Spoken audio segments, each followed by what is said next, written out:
حضرت مالک بن دینار 400 سال پہلے لکھتے ہیں، کہتے میں طواف کعبہ کر رہا تھا، کوئی وظیفہ پڑھتا، کوئی وظیفہ پڑھتا، ایک نوجوان دیکھا ہر چکر پہ درود شریف ہی پڑھ رہا ہے، ہر چکر پہ درود و سلام، ہر چکر پہ درود و سلام۔ فرماتے ہیں میں نے بازو تھاما، اس کے 7 چکر پورے ہوئے تو میں نے نکال لیا، میں نے کہا تجھے اور کچھ نہیں آتا؟ کہنے لگا الحمدللہ، الحمد سے لے کر بناس تک سارا قرآن یاد ہے، تو پوچھ کیا پوچھنا چاہتا ہے؟ تو میں نے کہا تو ہر چکر پہ درود کیوں پڑھتا ہے؟ تو کہنے لگا جس سے کچھ ملے وہی کام کرنا ہے نا، اپنا نفع دیکھ کے چلنا ہے نا۔ تو میں نے کہا نفع کیا ہے؟ کہنے لگا آپ کو کیوں بتاؤں؟ تو میں نے کہا مجھے جانتے ہو میں مالک بن دینار ہوں۔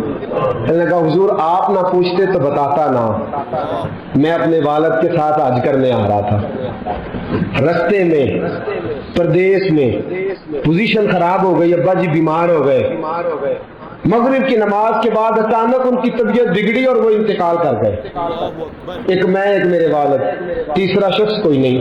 کہتے ہیں بڑا پریشان، ایک میرے پاس لالٹین، ایک دیا، ایک روشنی کا بندوبست ابا جی کے چہرے کے قریب کیا تو چہرہ کالا سیاہ ہو گیا، رات بھی اندھیری، جنگل کا زمانہ، شالا پردیسی کوئی نہ تیوے کخ جنا تو پارے۔